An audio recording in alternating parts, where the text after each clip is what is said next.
رسول من عند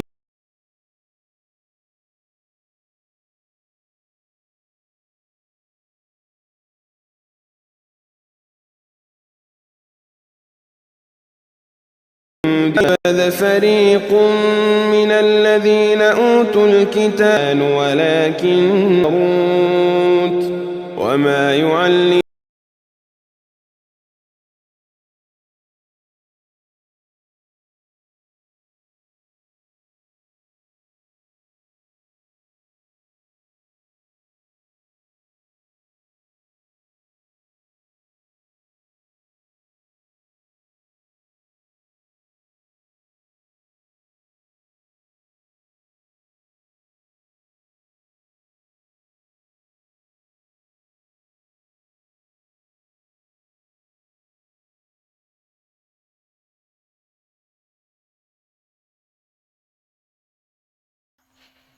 Ikhwani fiddin rahimani wa rahimakumullah. Alhamdulillah, segala puji bagi Allah Rabb semesta alam atas segala limpahan nikmat yang Allah anugerahkan kepada kita semua. Di antara nikmat yang sangat besar yang Allah berikan kepada kita adalah nikmat untuk sama-sama duduk bersimpuh untuk mendengarkan ilmu agama. Karena ilmu ya ini merupakan cahaya. Al-ilmu nurun, ya, ilmu adalah cahaya yang akan memberikan apa? Penerangan. Ya, yang akan memberikan penerangan. Maka orang semakin baik keilmuannya, maka cahaya hidupnya semakin terang. Ya, dia bisa memilah, bisa memilih antara hak dan batil. Ya, dia menginginkan untuk bertakwa, ya, tidak mungkin akan dicapai tanpa dengan ilmu. Ya, orang ingin bertakwa tanpa ilmu mustahil. Makanya para ulama seperti Thalaq bin Habib ketika mendefinisikan takwa, apa kata beliau? At-taqwa anta mala bium, ketaatan kepada Allah ala nuri minallah, di atas cahaya, di atas ilmu dari Allah. Karena engkau mengharapkan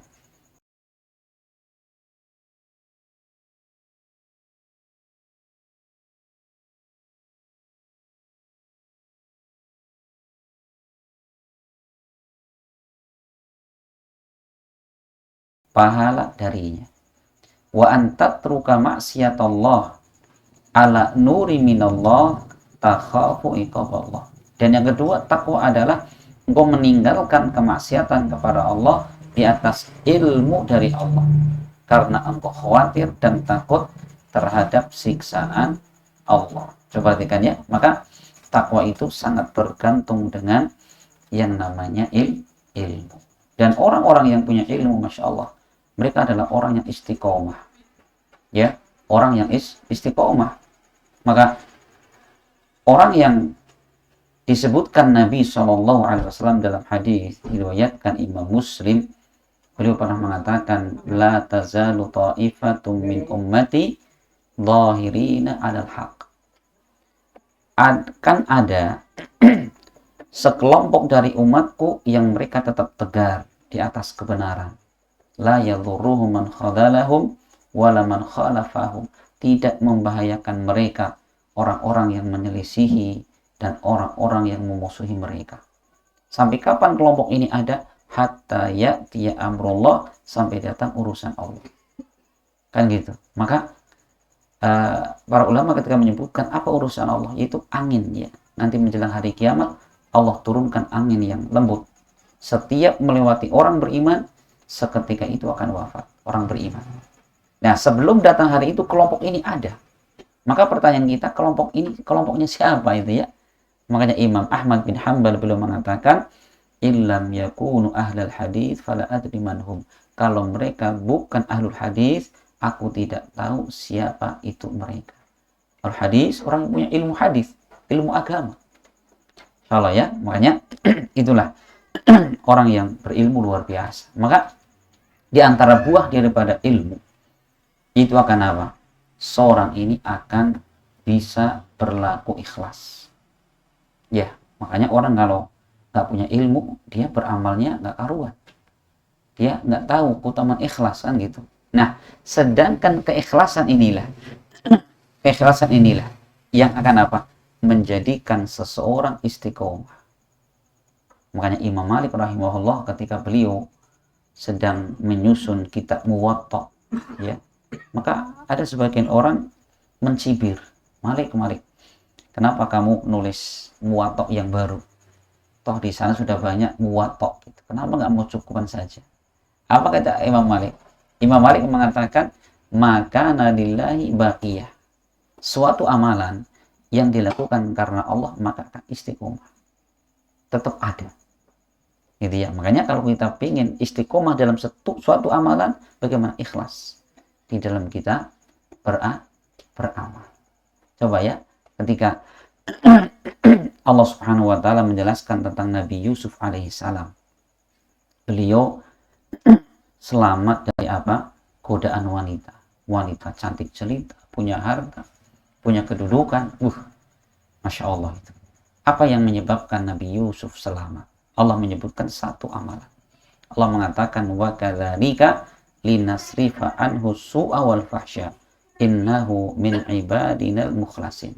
Demikianlah agar kami palingkan Nabi Yusuf alaihissalam dari apa? Itu kekejian tadi, zina kepada wanita tadi. Karena apa? Innahu min ibadinal mukhlasin, karena Nabi Yusuf termasuk hamba yang ikhlas. Insyaallah ya, yang Allah tonjolkan adalah keikhlasan.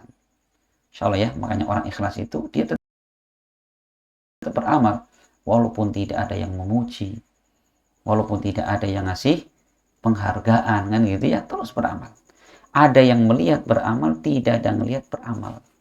Itu karena buah dari keikhlasan. Iblis pun tidak bisa menggoda. Siapa? Orang yang ikhlas. Karena iblis ketika Allah keluarkan dari surga, dia akan bersumpah di hadapan Allah. Apa sumpahnya? Akan menyesatkan seluruh manusia.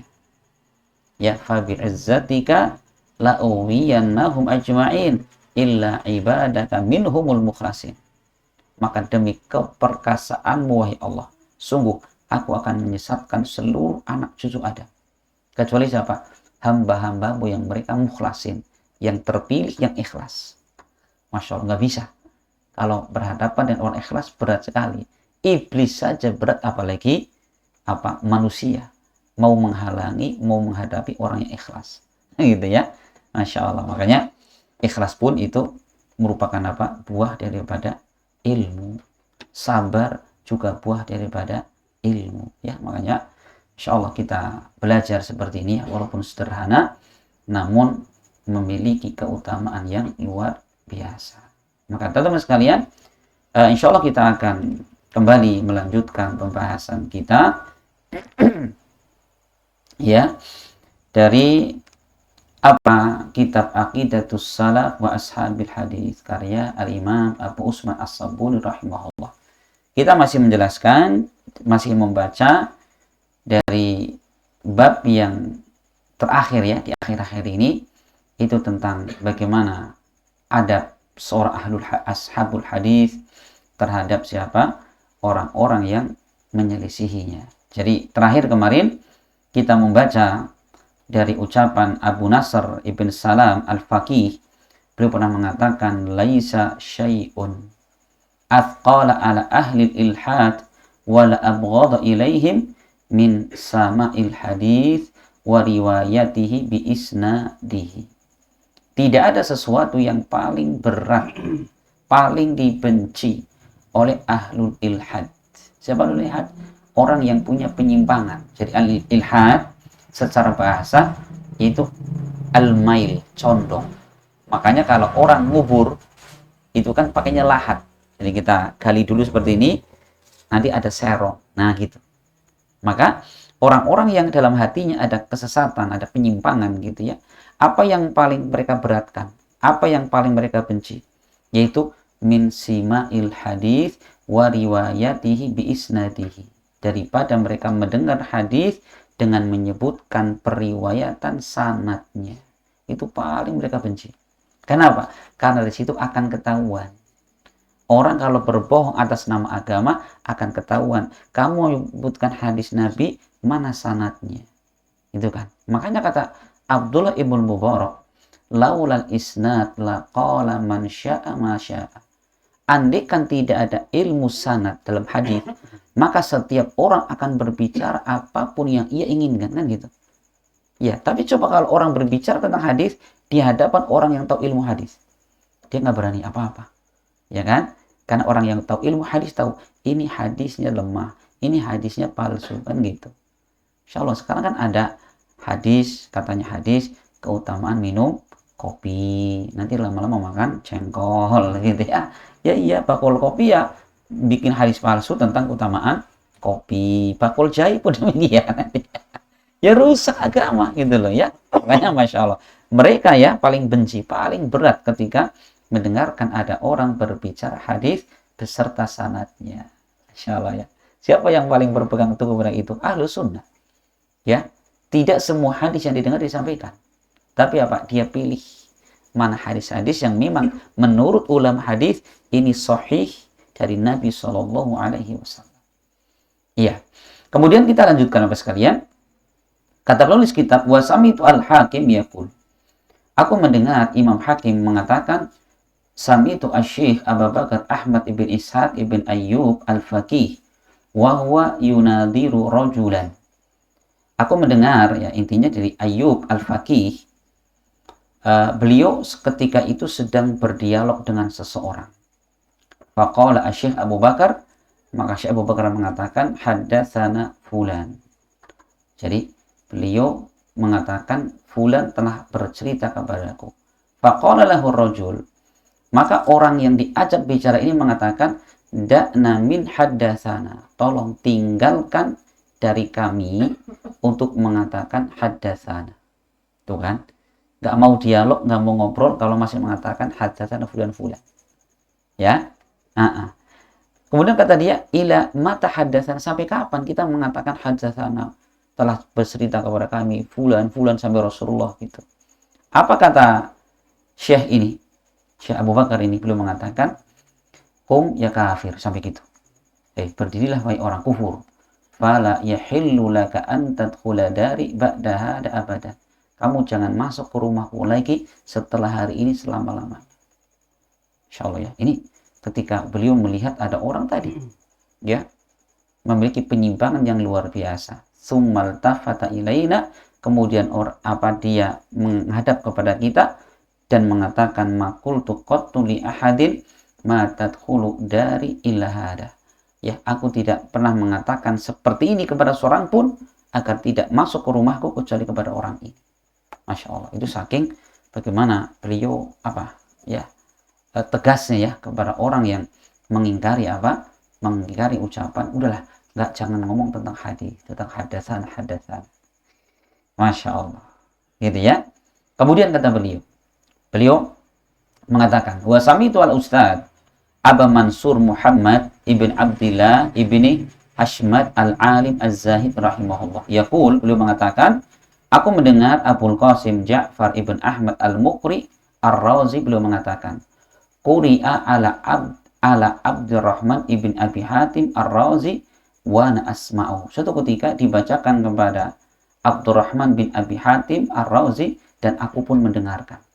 Sami'tu abi yaqul, aku pernah mendengarkan bapakku mengatakan, ana bihi al-imam fi baladihi Abu Hatim Muhammad ibn Idris al-Handali ar-Razi yaqul, beliau mengatakan, alamatu ahlil bidah, perhatikan ya, bahwa Abu Hatim ya Muhammad bin Idris al-Handali mengatakan, alamatu ahlil bidah, ciri ahlul bidah itu al-waqi'atu fi ahlil athar, yaitu mereka mencela ahlul athar, itu orang yang agamanya selalu ikut dalil Al-Quran, hadis Nabi atau perbuatan para sahabat. Insyaallah ya, ini kata beliau cirinya. Pokoknya kalau ada orang menyampaikan hadis kok dibenci, maka yang membenci ini mirip itu, memang ada kebid'ahan pada dirinya. Kemudian kata beliau, Wa alamatu az-zanadiqah tasmiyatuhum ahlal athar hasyawiyah. Dan ciri orang-orang munafik yaitu apa? Mereka menjuluki ahlul athar, orang yang berpegang pada hadis, sebagai hasyawiyah. Itu apa? Itu kalimat atau ungkapan-ungkapan untuk menjelekan mereka. Gitu ya. Pokoknya dari zaman ke zaman, orang yang menyimpang dari kebenaran selalu mereka membenci al-hadis, seperti julukan buruk.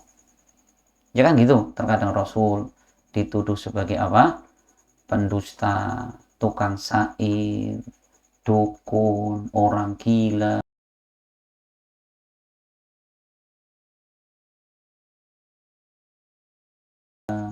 Ya, iya.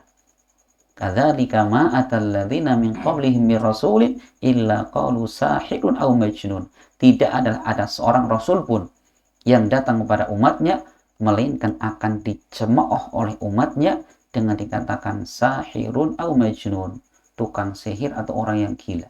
Coba, rasul orang yang paling mulia Allah pilih dikatakan sebagai tukang sihir, gila lagi coba. Insya Allah ya.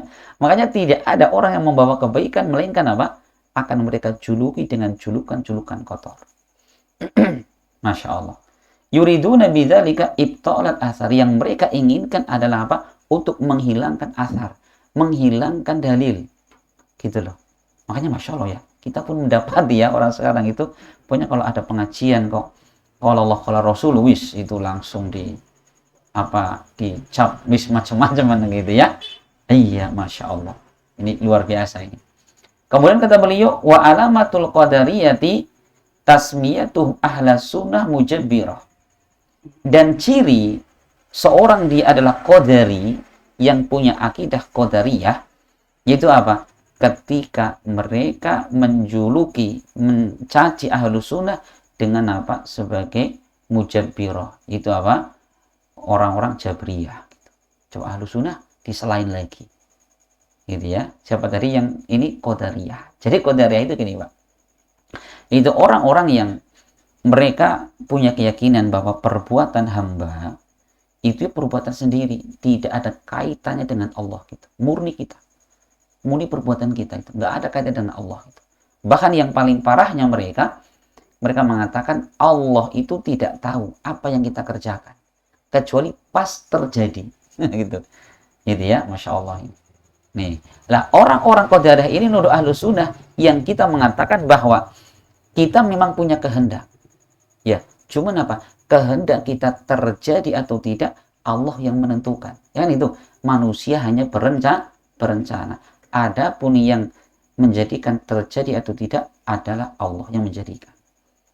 Dituduh apa ahlu sunnah? Dituduh sebagai jabriyah. Kan nanya gitu ya. Kemudian kata beliau, wa alamatul jahmiyah tasmiyatuhum ahla sunnah musyabbihah. Dan ciri orang ada punya keyakinan jahmiyah. Apa jahmiyah? Jahmiyah adalah orang-orang yang menolak sifat-sifat Allah. Ditolak semua. Ya Allah nggak punya sifat kata mereka. Nah, orang-orang jahmiyah ini, ciri-ciri orang jahmiyah ini, mereka menjuluki ahlu sunnah sebagai seorang yang musyabbihah. Apa musyabbihah? Yaitu menyerupakan Allah dengan makhluk. Beda mas. Jadi ahlu sunnah betul. Kita menetapkan nama dan sifat bagi Allah. Tapi apa? Kita tetapkan nama dan sifat bagi Allah dengan apa? Sifat yang layak bagi Allah. Sifat yang tidak sama dengan sifat makhluknya. Kan gitu. Adapun kalau jahmiyah Allah enggak punya sifat. Kenapa? Kalau Allah punya sifat, berarti apa? Allah sama dengan makhluk. Nah gitu. Makanya ahlu sunnah mengatakan, kita menetapkan sifat bagi Allah. Kenapa? Allah sendiri menetapkan sifat untuknya. Tapi apa? Sifat Allah tidak sama dengan sifat makhluknya. Kan gitu. Kan Allah mengatakan, laisa kamitslihi syai'un wa huwas samiul basir. Tidak ada yang sama dengan Allah, tidak ada semisal dengan Allah, dan Allah Maha mendengar lagi Maha melihat. Tuh, maka ayat ini kata para ulama terdapat apa? Terdapat bantahan kepada orang-orang Jahmiyah yang mereka menolak sifat Allah. Kenapa? Allah menetapkan, Allah mendengar, Allah melihat. Ini penetapan. Ya. Kemudian pada yang pertama, laisa kamitslihi syai', tidak ada semisal dari Allah dengan Allah. Atau apa kata ulama?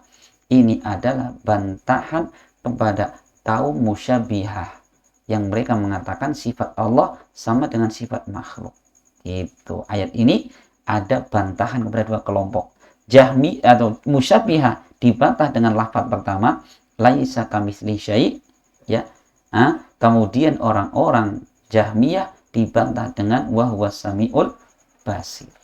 Gitu ya. Masya Allah, ini ahlu sunnah salah terus itu. Masya Allah. Kemudian yang berikutnya kata beliau, wa alamat rafidah tasmiyatuhum ahlal athar naibatan wa nasibatan. Bahwa ciri seorang dia punya pemahaman Rafidah, apa Rafidah? Syiah, adalah mereka menjuluki ahlul athar, ahlul sunnah sebagai bitah atau nasibah. Kenapa? Karena mereka ini, apa sih keyakinan Rafidah ini? Menuhankan Ali dan ahlul bait. Sampai menuhankan itu. Makanya kalau kita membaca sejarah ya dulu, di zaman Ali sendiri, orang-orang Rafidah sudah ekstrim kepada Ali. Saking marahnya Ali, kemudian Ali nangkapi orang-orang Rafidah ini dan dihukum. Hukumnya Pak, dibunuh dengan cara dibakar hidup-hidup. Ya, walaupun saat itu seperti Ibnu Abbas mengingkari perbuatan Ali bin Abi Thalib. Tapi begitu mereka dihukum, yang mereka tidak dihukum mengatakan apa? Justru ini dalil bahwa Ali adalah Tuhan. Buktinya apa? Dia membakar orang hidup-hidup. Karena tidak boleh membakar orang hidup-hidup kecuali siapa? Kecuali Allah, kan gitu. Astagfirullah, orang kalau udah sesat gitu loh Pak. Dikasih penjelasan malah apa? Malah tambah kesengsem gitu loh. Kan itu maksudnya Ali menyadarkan mereka tidak boleh menyembah-nyembah saya gitu loh. Menuhankan saya kan gitu. Nah, orang-orang itu menjuluki ahlu sunnah yang tidak menuhankan Ali, menuhankan ahlul bait sebagai apa? Nasibah gitu katanya. Masya Allah. Makanya ahlu sunnah itu Masya Allah disorot dari semua sisinya. Masya Allah. Ternyata apa? Itu yang sudah menimpa Nabi SAW kan gitu. Beliau subhanallah, kalau kita membaca sejarah ya, bahwa beliau dituduh sebagai pendusta tadi itu, sebagai tukang sihir, sebagai tukang tenun dan lain sebagainya. Masya Allah. Kemudian kata beliau, qultu ana, aku katakan, kata Abu Sa'id As-Sabuni, wa kullu dzalika asabiyatun wa la yalhaqu ahla sunnati illa ismun wahidun wa huwa ahlul hadis. Adapun penamaan tersebut sifatnya adalah fanatisme. Ya, penamaan ini itu semua fanatisme. Maka kata beliau, wala yalhaqu ahla sunnah, maka tidak ada nama untuk ahlu sunnah kecuali nama satu, yaitu ahlul hadis. Mereka ada ahlul hadis, ya, orang-orang yang mempelajari hadis Nabi, mereka mengamalkannya, mereka mendakwahkannya, mereka membelanya, gitu ya. Di dalam mereka beragama selalu ikut hadis Nabi. Ya, apa yang datang di hadis Nabi diikuti, tidak datang tidak diikuti. Masya Allah. Makanya tadi ahlul hadis ini adalah orang yang paling banyak dibenci. Karena kalau dakwah ahlul hadis ini menyebar di mana-mana, nanti banyak orang yang apa? Terbongkar apanya? Kebatilannya. Ya kan gitu. Mereka punya amalan, punya ini, misalkan apalagi dakwah-dakwah yang mereka memang sengaja untuk menipu umat kan gitu. Nipu umat biar dapat duit kan gitu. Misalkan ada air segini di Komat Kamit jadi berapa harganya? Ini kan paling berapa? 1.000 perak ya? 500 perak ini. Ini kalau sudah Komat Kamit jadinya berapa? Puluh ribu, ratus ribu. Kalau orang sudah belajar hadis ya nggak mau gitu. Ya, apalagi yang Komat Kamit di situ ditiup belum sikatan 2 hari misalkan ya dapat kuman gitu ya. Nggak laku. Makanya susah Pak. Orang kalau nyari duit dalam dakwah, kok dakwah sunnah susah. Nggak bisa bodohi orang kan gitu. Makanya Masya Allah, Allah subhanahu wa ta'ala memilih ini ahlus sunnah, ahlul hadis, mereka yang Allah berikan apa? Akal sehat. Maka kapan orang akidahnya rusak, maka nanti akan rusak akalnya. Maka jangan heran ya, orang kalau sudah rusak akidahnya, sampai apa? Mereka berebut, mohon maaf, sampai apa? Mohon maaf ya, kotoran pimpinan mereka. Dan hal itu tidak pernah terjadi pada ahlus sunnah wal jamaah. Insya Allah ya, kotoran katanya berkah. Ya kotoran kan bau ya, rebutan subhanallah. Ya, iya subhanallah ya. Iya, kemudian qala Abu Utsman As-Sabuni, beliau mengatakan lagi, qultu aku mengatakan, ra'aitu ahlal bid'ah fi hadhihi asma' allati laqabu biha ahlas sunnah wa la yalhaquhum syai'un minha fadlan minallahi wa minnah. Aku melihat bahwa ahlul bidah, ya, yang dari nama-nama ini yang mereka tuduhkan kepada ahlus sunnah, wala yalhaquhum syai'un minha, ya, tidak ada yang nempel pada mereka. Sifat yang mereka tuduhkan tidak ada.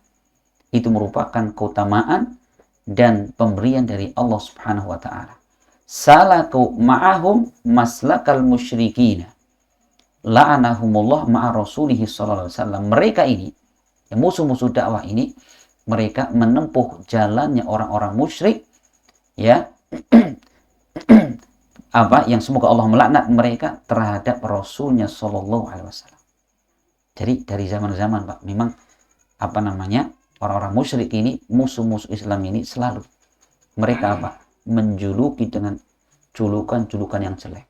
Jadi kalau dulu, Pak, kita bahas sejarah ketika di tahun yang Rasul mau haji di situ, kan orang-orang musyrik mereka mereka sudah mempersiapkan para penjaga. Semua orang datang ke kota Mekah, kan kota Mekah hanya beberapa penjuru gitu ya.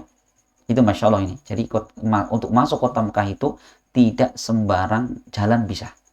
Hanya beberapa pintu masuk, kan gitu.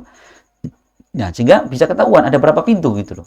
Dari luar Mekah ada pintu. Makanya orang kalau mau haji itu umroh gitu ya, itu kan harus lewat mikot. Nah, mikotnya itu Masya Allah itu dari penjuru dunia manapun bisa.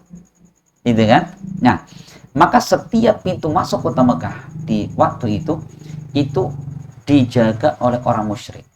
Apa tugasnya? Setiap orang yang masuk ke Mekah diomongin, Pak, Bu, hati-hati ya. Ini di Mekah ada orang kurang waras, dia ngaku nabi, namanya Muhammad, gitu coba. Tujuannya apa? Tujuannya biar mereka takut. Pokoknya nanti kalau Muhammad ngomong jangan denger, gitu loh, coba perhatikan. Coba dijuluki apa? Rasulullah SAW utusan Allah sebagai apa? Ini orang yang kurang beres, katanya itu. Ya kan gitu kisahnya kan. Nah, ada di antara mereka yang betul-betul nutup, masuk ke Ka'bah itu tutup kupingnya biar tidak mendengarkan satu ucapan dari ucapan Nabi Muhammad SAW. Tapi ada yang penasaran, yang cerdas malah penasaran, ini sebenarnya apa sih? Kok sampai setiap orang datang itu diperingatkan? Sebenarnya seperti apa? Maka sebagian mereka juga penasaran. Malah jadi apa? Malah jadi promosi gratis gitu ya. Penasaran, lawang indah kayak gini kok nggak boleh. Sampai ada seorang tukang ruqyah saat itu, tukang ruqyah. Dia datang dalam musim haji itu. Dia ngingetin, Pak, hati-hati ya. Kalau datang ke Mekah nanti ada orang ngaku nabi, dia kurang waras gitu ya. Oh, kata orang tadi, ini bagian saya ruqyah sekalian, biar waras dia, kan gitu. Gitu datang ya. Mana Muhammad? Itu Muhammad. Jenengan orang stres ya, kata gitu. Tapi Rasul subhanallah itu, Rasul nggak membela diri. Saya orang waras, bukan orang stres. Nggak gitu. Rasul mengatakan ini, innal hamdalillah nahmaduhu wa nasta'inuhu wa nastaghfiruh wa na'udzu billahi min syururi anfusina wa sayyiati a'malina. Gitu. Kata orang tadi, lah, ini bukan orang stres ini, gitu ya. Akhirnya malah orang ini masuk Islam, coba. Tadinya mau meruqyah Nabi, malah dia yang terruqyah, akhirnya masuk Islam. Masya Allah. Makanya ahlus sunnah ya seperti nasibnya Rasulullah. Dijuluki dengan berbagai macam julukan. Tapi apa? Walhamdulillah. Julukan mereka itu tidak ada pada kita. Ahlus sunnah dituduh sebagai takfiri, gampang mengkafirkan. Walhamdulillah kita nggak pernah mengkafirkan seorang muslim. Ya kan gitu. Kita dituduh menghalalkan darah kaum muslimin. Subhanallah. Kita adalah orang yang paling anti ketika apa? Menumpahkan darah seorang muslim. Apalagi darahnya, Pak. Ganggu mereka saja kita nggak berani. Ngidupin mercon kita takut, dolim. Ya kan gitu. Ya kan gitu kan. Dia haram ke dalam Islam itu. Nakut-nakut kaum muslimin. Rasul mengatakan, la yahillu li muslimin ayyuwari'a musliman. Tidak halal bagi seorang muslim nakut-nakuti muslim yang lainnya. Apa yang mereka tuduhkan, alhamdulillah, ahlus sunnah wal jamaah berlepas diri dari tuduhan itu semua. Sebagaimana Rasul dituduhkan dengan berbagai macam tuduhan, walhamdulillah Rasul tidak sama sekali. Bahkan kalau Rasul yang mensucikan kehormatan beliau adalah Allah secara langsung. Coba kita lihat kata beliau. Ya. Fa innahum iktasamu al-qawla fihi fasammahu ba'duhum sahiran wa ba'duhum kahinan. Sesungguhnya mereka ya menjuluki Nabi dengan ucapan-ucapan mereka tentang Nabi. Sebagian mereka menjuluki Nabi dengan tukang sihir. Sebagian mereka mengatakan sebagai kahin. Kan gitu. Masya Allah ya. Makanya Allah sucikan Nabi itu. Seperti dalam surat Al-Qalam. Allah berfirman. Surat Al-Qalam ya. Allah berfirman. Nun wal qalami wa ma yasturun. Ma anta bini'mati rabbika bimajnun. Tidaklah engkau terhadap nikmat Rabbmu. Siapa? Rasulullah. Nikmat Allah kepada engkau. Bukanlah dia adalah seorang yang gila. Allah sucikan beliau. Rasul dituduh sebagai apa? Sebagai kahin. Ketika beliau membacakan Al-Quran begitu indahnya kan gitu. Umar bergumam dalam hatinya lah. Paling ini yang di bawah Muhammad itu adalah apa? Dukun. Allah mengatakan wa ma huwa biqauli kahin. Qalilan ma tadhakkarun. Al-Quran ini yang diucapkan Nabi ini bukanlah dukun. Beliau bukan dukun. Namun apa? Sedikit orang yang ambil pelajaran. Kan gitu ya. Masya Allah. Siapa yang mensucikan Rasulullah SAW? Langsung itu Allah Subhanahu wa ta'ala. Gitu ya. Masya Allah. Makanya sabar. Rasul sabar. Dituduh dengan berbagai macam beribu-ribu tuduhan. Tapi apa? Sabar. Dakwah tetap berjalan. Wa ba'duhum majnunan. Sebagian mengatakan beliau seorang gila. Wa ba'duhum maftunan. Sebagian lagi mengatakan Muhammad orang terfitnah. Ya. Masya Allah. Wa ba'duhum muftariyan muhtaliqan kadzaban. Sebagian lagi mengatakan bahwa Rasulullah sebagai seorang yang bikin kedustaan dan pendusta. Masya Allah ya. Berbagai macam tujuan. Maka beliau mengatakan wa kanin nabiyyu sallallahu alaihi wasallam min tilkal ma'aibi ba'idan bari'an. Dan Rasulullah sallallahu alaihi wasallam dari semua aib yang mereka tuduhkan jauh dari beliau. Dan beliau pun berlepas diri. Insya Allah ya. Iya. Masya Allah. Orang yang mendakwahkan sunnah. Mereka adalah siapa? Orang yang paling merahmati umat. Ya, para nabi dan orang-orang yang mendakwahkan sunnah adalah orang yang paling sayang kepada umat. Para nabi, mereka tidak takut untuk dicaci maki. Kenapa? Memperingatkan. Orang yang mendakwahkan sunnah, mereka tidak khawatir dicaci maki, tidak khawatir dijauhi. Kenapa? Sayangnya kita kepada umat. Salah, kita salah. Benar dikatakan benar. Itu kan? Orang muda senang. Ya seperti misalkan ini ya. Kita punya anak, Pak. Anak kita ini megang korek api misalkan. Megang korek api. Dia senang sekali. Di sini ada apinya kan senang banget ya. Senang banget ya. Sedangkan di situ ada bensin. Ini penjual bensin misalkan. Anaknya main api, Pak. Apa dilakukan bapak? Masya Allah. Dia akan kemudian narik itu. Walaupun mungkin anaknya di saat itu dia teriak-teriak nangis. Oh, bapak nakal ya. Bapak jahat ya. Saya pengen mainin api nggak boleh. Masya Allah. Kenapa kok bapak maksa anak diambil seperti itu? Karena bapak sayang kepada anaknya. Iya kan? Coba andikan kalau bapak nggak sayang. Wis jor biarin aja. Meledak bagaimana? Selamat tinggal lah. Wassalam anaknya kan. Nggak bakar sama bensin. Masya Allah. Lalu sudah demikian Pak. Silahkan mungkin orang-orang akan mencaci maki kita. Tapi ingat, kami sayang kepada mereka. Maka kita sampaikan kebenaran. Gitu ya. Nah, itulah Masya Allah. Ini diantara ciri seorang ahlus sunnah wal jamaah tidak pernah khawatir untuk dijuluki dengan julukan apapun. Kita tidak mensucikan diri kita, tapi apa? Dengan amalan kita. Gitu ya. Ini kita nggak seperti itu. Yang kita inginkan adalah kebaikan. Masya Allah. Gitu ya. Kemudian, walam yakun illa rasulan mustafan nabiyan. Dan tidaklah beliau, kecuali apa? Tetap seorang rasul, seorang pilihan, dan seorang nabi Allah subhanahu wa ta'ala. Gak pernah ngaruh ya, cacian, makian orang kepada beliau. Beliau tidak pernah mengundurkan diri dari medan dakwah. Makanya Masya Allah, umat sekarang baru merasakan bagaimana jerih payah dakwah Nabi. Ya, coba kalau kita mau melihat ya sekilas ya perjalanan dakwah beliau dari Mekah ke Taif. Ya, sekitar berapa? 100 kilo. Itu 100 kilo bukan kayak pada mana Banjarsari ke Purwokerto ya. Jalannya lurus, lebar itu. Naik motor, naik mobil, enggak.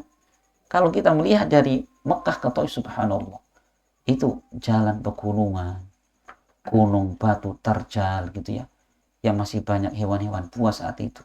Rasul berjalan belum ada kereta cepat, belum ada bis saat itu, berjalan ke sana untuk mendakwai orang. Sampai di Taif, apa kemudian dikasih minuman kayak gini? Boro-boro Pak. Apakah ada orang yang kemudian duduk di sampingnya? Nggak ada. Rasul datang ke rumah para pemuka mereka, justru mengatakan, apa Allah nggak punya pilihan orang utus selain kamu ya Muhammad? Coba digitukan coba. Subhanallah. 10 hari beliau ada di kota Taif, nggak satupun orang beriman kepada beliau. Ya, begitu beliau meninggalkan Taif, apakah dikasih oleh-oleh? Ya, dikasih oleh-oleh mendoan atau kasih bolu? Enggak, boro-boro malah dilempari siapa budak-budak kecil itu. Dilempari dengan batu sampai Rasul kemudian bercucuran darah ya, sampai kaki beliau kena darah. Sampai Jibril datang bersama malaikat Jabal menawarkan diri, ya Muhammad, ini bersama aku malaikat gunung. Andaikan engkau minta kepada Allah agar menimpakan gunung ini kepada penduduk Mekah atau Taif, akan dilakukan. Tapi apa Rasul? Bukan itu yang saya cari. Ya, justru beliau mengatakan, saya berharap dari keturunan mereka ini kelak ada orang-orang yang beribadah kepada Allah Subhanahu wa taala. Ya, jadi dakwahnya Nabi ke depan sana. Kalau memang bapaknya belum bisa masuk Islam, belum mau beribadah kepada Allah, diharapkan anak cucu mereka. Gitulah. Makanya harusnya kita bercermin ya ketika berdakwah dengan dakwahnya Rasulullah. Bagaimana Rasul ketika dakwah itu jauh ke depan. Bukan hanya saat ini. Bagaimana mungkin 10 tahun, 20 tahun, 40 tahun ke depan agar anak cucu mereka telah bisa iman kepada Allah. Gitu ya. Walaupun mungkin bapaknya, mungkin ibunya menentang dakwah beliau. Tapi apa yang keluar dari lisan Rasul? Semoga keluar dari anak cucu mereka ini orang-orang yang beribadah kepada Allah Subhanahu wa taala. Inilah harusnya kita sebagai seorang ahlus sunnah ya, minimal berusaha menjadi ahlus sunnah yang baik. Maka bagaimana? Bercerminlah dengan Rasulullah di dalam beliau berdakwah, terutama ketika beliau dicaci maki, dimusuhi. Masya Allah ya. Jadi karena dengan itulah ya, dengan kita menghadapi berbagai macam rintangan dalam dakwah, maka kedewasaan akan terlatih, kesabaran akan tertempa di situ. Makanya nggak mungkin orang kemudian bisa mulia, ya bisa berhasil dalam dakwahnya tanpa adanya rintangan. Kan gitu. Makanya menjadi pemimpin di dalam agama, kapan syaratnya? 2. Wa ja'alna minhum a'immatan yahduna bi amrina lamma sabaru wa kanu bi ayatina yuqinun. Demikianlah kami jadikan ya di antara mereka a'immah, para pemimpin dalam agama. Kapan? Lamma sabaru, ketika mereka bersabar, wa kanu bi ayatina yuqinun, dan mereka yakin terhadap ayat-ayat kami. Insyaallah. Makanya orang hidup pasti diuji, Pak. Ya, orang hidup pasti diuji. Semakin baik keimanan seorang, akan semakin berat ujiannya. Nah, kan gitu ya. Maka Rasulullah orang yang paling baik imannya, beliau mengalami ujian yang paling beratnya. Ya, coba ujian dari berbagai sisi beliau loh. Dari sisi keluarganya. Jadi Nabi Muhammad SAW, beliau punya anak kan 7 ya. Nah, beliau ketika wafat, anak beliau tinggal 1, namanya Fatimah. Yang 6 mana? Yang 6 wafat ketika Rasulullah masih ada. Berarti sepanjang beliau hidup pernah mengalami berapa kali? 6 kali ditinggal wafat oleh putra-putrinya. Masya Allah, 6 kali, Pak. Ya. Kemudian beliau ditinggal siapa? Paman yang selama ini membantu beliau. Plus ditinggal istri tercintanya yang membantu beliau, yang menenangkan beliau. Khadijah meninggal kan? Subhanallah itu beliau. Terus bertubi-tubi. itu ujian dari keluarga. Kan gitu ya. Ujian dari orang-orang musyrik, jangan ditanya itu. Masya Allah. Karena apa? Allah menginginkan Rasul mendapatkan pahala berlipat. Makanya apa? Allah beri ujian lebih berat. Makanya Rasul pernah mengatakan, ketika ditanya, ya Rasulullah, ayyun nasi asyaddu bala'an, ya Rasul, manusia seperti apa yang paling berat ujiannya? Nabi mengatakan, al-anbiya tsummal amsal fal amsal. Yang paling berat ujiannya adalah para nabi, kemudian semisalnya, kemudian semisalnya. Yubtalar rajulu ala hasabi dinihi, in kana fi dinis salaba ishtadda bala'uhu. Seorang diuji tergantung dengan kadar agamanya. Jika agamanya baik, maka semakin berat ujiannya. Wa in kana fi dinihi riqah ubtuli ala qadri dinihi. Jika agamanya tipis, imannya lemah, maka dia hanya diuji sesuai dengan kadar agama dan iman yang ada pada dia. Masya Allah, ya. Jadi itulah kenapa kok orang yang berpegang pada kebaikan, kebenaran selalu berat ujiannya, yaitu kan Allah cinta kepada mereka. Dengan kesabaran mereka ketika mendapatkan ujian, maka mereka akan mendapatkan pahala yang lebih. Ini ya, ini Bapak sekalian, sedikit yang bisa kita sampaikan, semoga bermanfaat dan semoga Allah Subhanahu wa taala memberikan kepada kita kesabaran ya di dalam belajar, di dalam mengamalkan dan di dalam mendakwahkan agama yang mulia ini. Amin ya rabbal alamin. Dan kita akhiri subhanakallah wa bihamdik asyhadu an la ilaha